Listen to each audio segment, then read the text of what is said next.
Hello दोस्तों, नमस्कार। स्वागत है आपका मेरा यूट्यूब चैनल लर्निंग जीएस वाला में। दोस्तों, आज फिजिक्स के पार्ट 3 को मैं पुनः लेकर के आया हूँ और यह आज का सेशन काफ़ी महत्वपूर्ण होने वाला है, क्योंकि इसमें का प्रत्येक क्वेश्चन एग्जाम में बार बार घुमा फिरा के पूछा जाता है।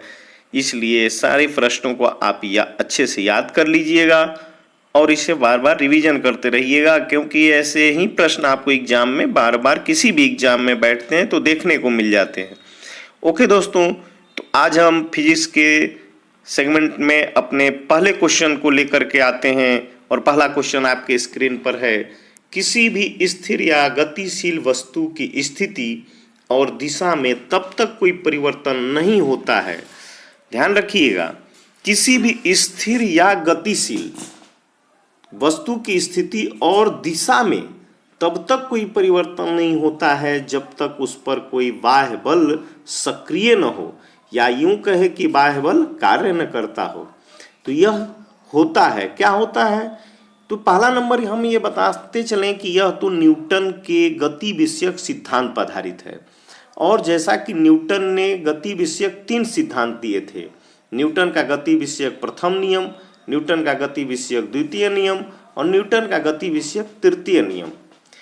न्यूटन के गति विषयक प्रथम नियम को ही हम जड़त्व का भी नियम भी कहते हैं, और न्यूटन के गति विषयक नियम से ही इस प्रश्न का भी निर्माण हुआ है। साथ में न्यूटन का गति विषयक द्वितीय नियम संवेग संरक्षण है, और न्यूटन का गति विषयक तृतीय नियम प्रत्येक क्रिया के बराबर विपरीत प्रतिक्रिया होती है। तो इस क्वेश्चन में आपको बताना है कि किसी भी स्थिर या गतिशील वस्तु की स्थिति और दिशा में तब तक कोई परिवर्तन नहीं होता है जब तक उस पर कोई बाह्य बल सक्रिय न हो, या सक्रिय होने का अर्थ कि कोई बाह्य बल उस पर कार्य न करता हो। तो यह है आपका क्वेश्चन नंबर 1 सही हो जाएगा, न्यूटन का गति विषयक प्रथम नियम। जैसा कि हम पूर्व में बता चुके हैं कि न्यूटन के गति विषयक प्रथम नियम को जड़त्व का नियम भी कहते हैं। जैसे हम इसको एक एग्जाम्पल से समझ सकते हैं। मान लीजिए फील्ड पर कोई गेंद है, गेंद तब तक उसी अवस्था में पड़ी रहती है जब तक कोई बाह्य बल नहीं उस पर लगता है, या तो उस पर कोई किक मारे, या हांकी से प्रहार किया जाए, या हाथ से किया जाए, या हवा उस पर करे, कोई ना कोई बाह्य बल लगेगा तभी वह गेंद इधर का उधर जाएगा, अन्यथा वह अपने पूर्व की स्थिति जो है वह जड़त्व टाइप का अस्थिर रूप से पड़ा रहता है। वह बॉल फील्ड पर जब उस पर कोई बाह्य बल लग जाता है तो वह बाह्य बल जो है उसे सक्रिय कर देता है और गेंद इधर का उधर लुढ़क जाता है। इस प्रकार से इस प्रश्न का आंसर हो जाएगा न्यूटन का गति विषयक प्रथम नियम। तो हम अब अगले क्वेश्चन पे चलते हैं दोस्तों। अगला क्वेश्चन हमारा है, राकेट किस सिद्धांत पे कार्य करता है। जैसा कभी हम बताएं कि न्यूटन के गति विषयक नियमों में राकेट जो है हमारा द्वितीय नियम नावेग संवेग संरक्षण, यह काम करता है संवेग संरक्षण पे, इसलिए इसका ऑप्शन संख्या हमारा हो जाएगा 4। ओके दोस्तों, अब अगले क्वेश्चन पे चलते हैं। अश्व यदि एकाएक चलना प्रारंभ कर दे, अश्व माने घोड़ा जो है या अश्व यदि एकाएक चलना प्रारंभ कर दे तो अश्वारोही के गिरने की आशंका का कारण है। यदि घोड़ा जो है एकाएक चलना प्रारंभ कर देता है तो अश्वारोही माने अश्व पर घोड़े पर बैठा हुआ व्यक्ति की गिरने की चांस ज्यादा हो जाती है। और उसका कारण क्या है, तो आपको इसका आंसर बताना है कि इसमें कारण क्या होगा। तो इसके गिरने का कारण क्या होगा, हम अभी आपके प्रथम विषयक नियम बताए हैं कि कोई व्यक्ति अपने पूर्व की स्थिति में ही रहना चाहता है, वह उसमें बदलाव तब तक नहीं होता है जब तक कि उस पर कोई बाह्य बल कार्य नहीं करता है। तो घोड़ा स्थिर खड़ा रहता है, उस पर व्यक्ति बैठा होता है, वह स्थिर होता है, और जब वह घोड़ा एकाएक चलता है तो उस पर बैठा हुआ व्यक्ति जो है अनबैलेंस हो जाता है और वह गिरने के पोजीशन में हो जाता है। तो क्या कारण होगा कि वह व्यक्ति घोड़े पर विश्राम की स्थिति में रहता है, बैठा हुआ रहता है, इसलिए आपका इसका आंसर हो जाएगा ऑप्शन संख्या 3। विश्राम जड़त्व, विश्राम जड़त्व। ओके दोस्तों, 3 हो जाएगा। अब अगले क्वेश्चन पे चलते हैं। क्रिकेट का खिलाड़ी तेजी से आती हुई बॉल को क्यों अपने हाथ को पीछे खींचकर पकड़ता है? आप देखे होंगे फील्ड पर क्रिकेट खेलने वालों को जब गेंद बैट से लगती है और उन बॉल उनके हाथ तक आती है तो वो हाथ में बॉल को पकड़ते हैं, तो पकड़ के पीछे की ओर खींचते हैं, ताकि इसमें कौन सा कारण है कि वह पीछे खींचते हैं। तो आपको इसमें बताना है कि क्रिकेट का खिलाड़ी पीछे हाथ क्यों खींचता है। तो इसलिए खींचता है कि बॉल जो है विश्राम की स्थिति में आ जाएगी। किस में आ जाएगी? बॉल जो है विश्राम की स्थिति में आ जाएगी और वह बॉल को कैच कर लेगा। तो बॉल को कैच कर लेगा, क्रिकेट का खिलाड़ी जो है उसमें आउट हो जाता है। इसलिए बॉल को अस्थिर रूप से अपने हाथ में पकड़ बनाने के लिए, बॉल को हाथ में पकड़ बनाने के लिए हाथ को पीछे खींचता है। तो इसका ऑप्शन संख्या 1 सही हो जाएगा। ओके दोस्तों, ऑप्शन संख्या 1। अब अगले क्वेश्चन पे चलते हैं।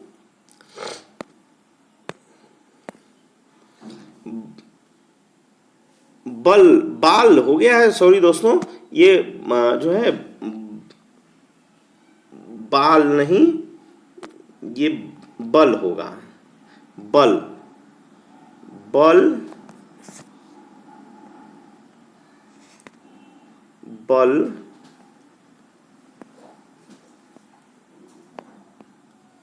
बल, बल का गुणनफल है। आपको बताना है द्रव्यमान और वेग का, द्रव्यमान और त्वरण का, भार और वेग का, भार और त्वरण का।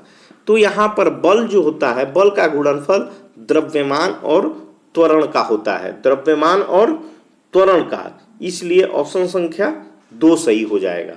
ऑप्शन संख्या 2, बल जो होता है वह गुणनफल होता है द्रव्यमान और त्वरण का। ओके दोस्तों, अब अगले क्वेश्चन पे चलते हैं। अगला क्वेश्चन है, शरीर का वजन। आपको बताना है कि शरीर का वजन पृथ्वी की सतह पर सभी जगह एक समान होता है, या ध्रुवों पर अधिक होता है, विषुवत रेखा पर अधिक होता है, या मैदानों की तुलना में पहाड़ियों पर अधिक होता है। तो शरीर का वजन जो है ऑप्शन संख्या 2 सही हो जाएगा। शरीर का वजन हमारा ध्रुवों पर, जैसे कि आप पोल को देखे होंगे, ऊपर उत्तरी ध्रुव, ये जो है आपको ये होता है, यहाँ ऊपर उत्तरी ध्रुव होता है, ऊपर उत्तरी ध्रुव होता है और नीचे दक्षिणी ध्रुव। उत्तरी ध्रुव और दक्षिणी ध्रुव, ऊपर में उत्तरी ध्रुव, नीचे दक्षिणी ध्रुव। तो ध्रुवों पर, यहाँ ऊपर में, यहाँ पे ध्रुवों पर अधिकतम होता है शरीर का वजन, इसलिए इसका ऑप्शन संख्या 2 सही हो जाएगा। अब अगले क्वेश्चन पे चलते हैं। किसी मनुष्य का भार पृथ्वी पर, कहाँ? पृथ्वी पर यदि 600 न्यूटन है, तब चंद्रमा पर उसका भार कितना होगा? यदि पृथ्वी पर उसका भार 600 न्यूटन है तो चंद्रमा पर भार बताना है। तो पृथ्वी और चंद्रमा का जो भार का जो अनुपात होता है वह 6:1 का होता है। कितना होता है? 6:1 का। यानी कि पृथ्वी पर यदि उसका भार 600 है तो चंद्रमा पर तब कितना हो जाएगा? 100 न्यूटन हो जाएगा। 100 न्यूटन। तो ऑप्शन संख्या 4 सही हो जाएगा। ऑप्शन संख्या 4 सही हो जाएगा। ओके दोस्तों, जैसा ये क्वेश्चन बार बार पूछा जाता है तो आपको यही रखना याद है कि पृथ्वी और चंद्रमा के भार का अनुपात जो होता है वह 6:1 होता है। पृथ्वी पर 6 होता है और चंद्रमा पर 1 होता है। तो पृथ्वी पर यदि 600 होगा तो चंद्रमा पर 100 होगा। तो इस प्रश्न का आंसर हो जाएगा 100 न्यूटन। अब अगले क्वेश्चन पे चलते हैं। पृथ्वी की सतह पर किसी का भार 29.4 न्यूटन है तो उसका द्रव्यमान कितना होगा? तो पृथ्वी की सतह पर किसी का भार 29.4 न्यूटन होने पर उसका द्रव्यमान जो होता है वह 3 किलोग्राम होता है। ऑप्शन संख्या 2 सही हो जाएगा। ऑप्शन संख्या 2, 3 किलोग्राम होता है। दोस्तों, थोड़ा सा मैं बीच में आपसे कुछ कहना चाहूँगा कि यदि आप इस वीडियो को वॉच करते हैं तो चैनल को अवश्य ही सब्सक्राइब कर दें, क्योंकि मैं मजबूर हूँ थोड़ा सा कि हम लाइव आ करके ऑन बोर्ड नहीं पढ़ा पाते हैं, अन्यथा फिजिक्स की जो है क्वेश्चन हल करना पूरे अच्छे से ऑन बोर्ड पढ़ाने की पूरी क्षमता रखता हूं, और अच्छे से फिजिक्स का आपको नॉलेज जो किसी भी कंपटीशन एग्जाम में न्यूमेरिकल हो, थ्योरेटिकल हो, नहीं छूट सकता है आपका। इसलिए आप थोड़ा हमारा हेल्प करें, मदद करें, मेरे चैनल को सब्सक्राइब करें और साथ में बेल आइकन को दबा दें नोटिफिकेशन के लिए, और आप जो है लाइक करें और कमेंट भी करें, ताकि जो है हम कुछ समझ पाएँ कि मैं और वीडियो आपको किस प्रकार से क्या त्रुटि है अच्छे से दे सकूं। इसलिए दोस्तों थोड़ा सा बीच में हम आपसे कुछ कह रहे थे, इसको ध्यान में रखिएगा। चलिए अब आगे क्वेश्चन पे हम चलते हैं। एक अंतरिक्ष यात्री पृथ्वी तल की तुलना में चंद्र तल पर अधिक ऊंची छलांग लगा सकता है, क्योंकि देखिए ये थोड़ा सा यहाँ जो है ये अनावश्यक इसमें यहाँ टाइप हो गया है, ये इसको ध्यान नहीं देना है। एक अंतरिक्ष यात्री पृथ्वी तल की तुलना में चंद्र तल पर अधिक ऊंची छलांग लगा सकता है।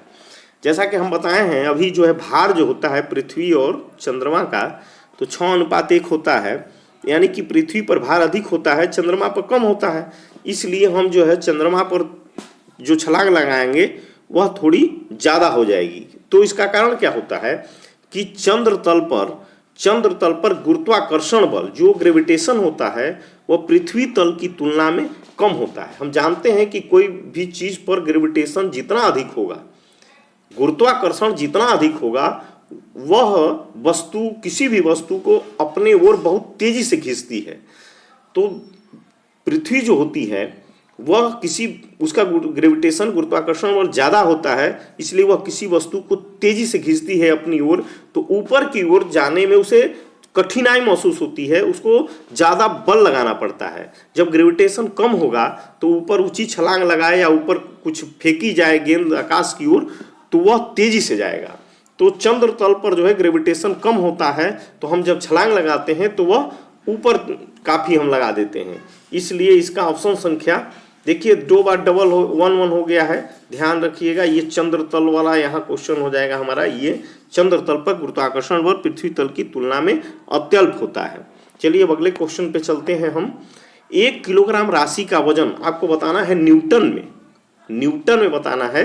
1 किलोग्राम राशि का वजन कितना होता है, तो 9.8 न्यूटन होता है। इसका कितना होता है, 9.8 न्यूटन, यानी कि ऑप्शन संख्या हमारा 3 सही हो जाएगा, 9.8 न्यूटन। अब अगले क्वेश्चन पे चलते हैं।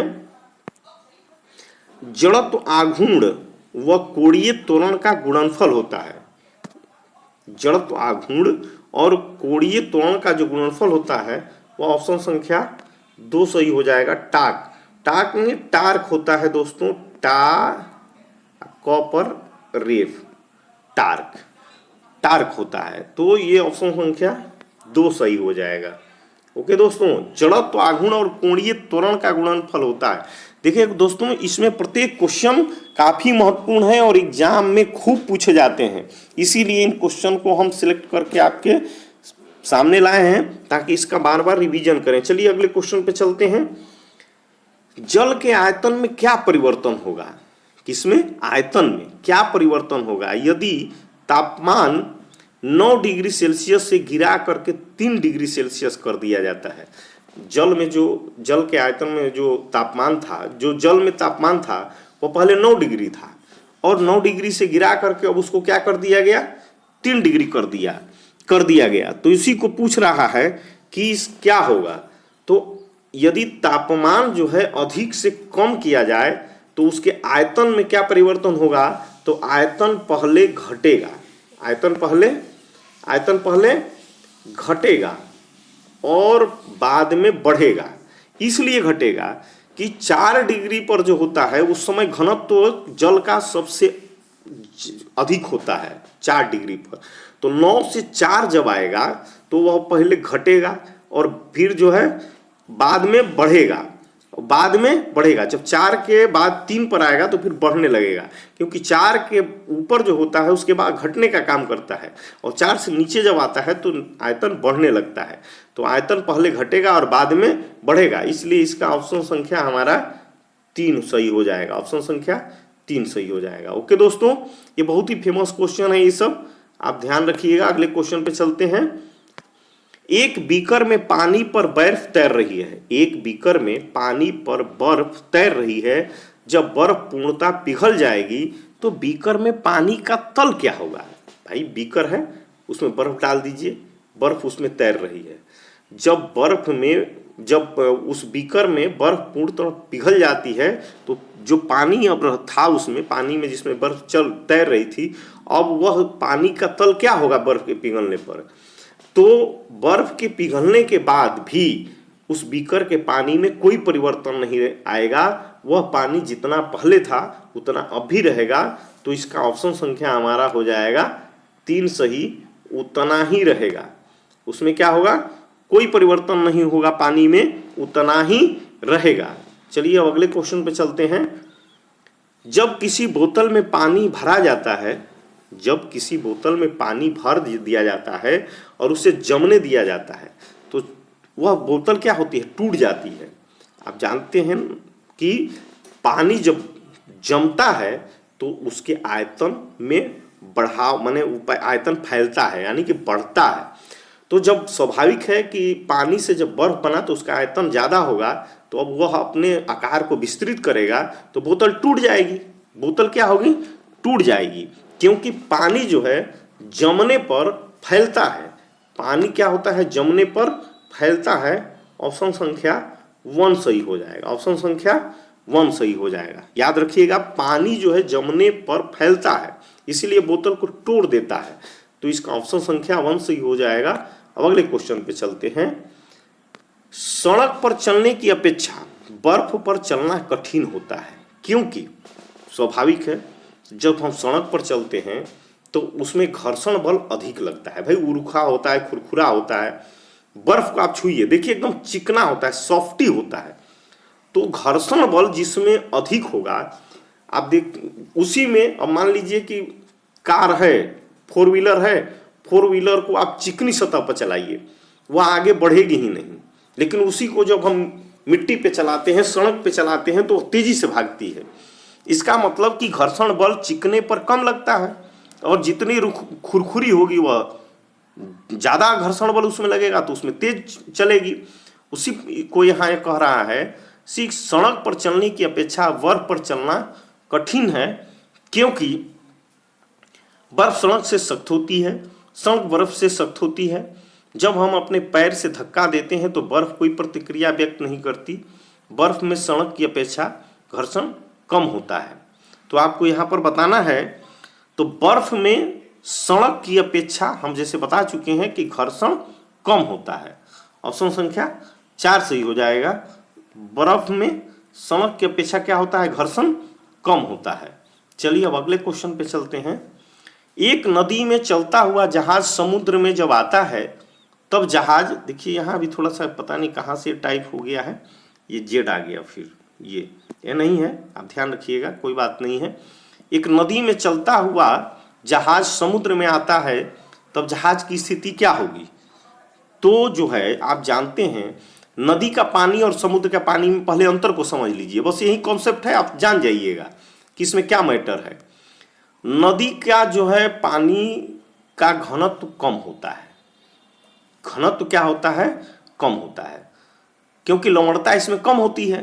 और समुद्र के पानी का घनत्व अधिक होता है। क्यों? क्योंकि उसमें लवणता अधिक होती है।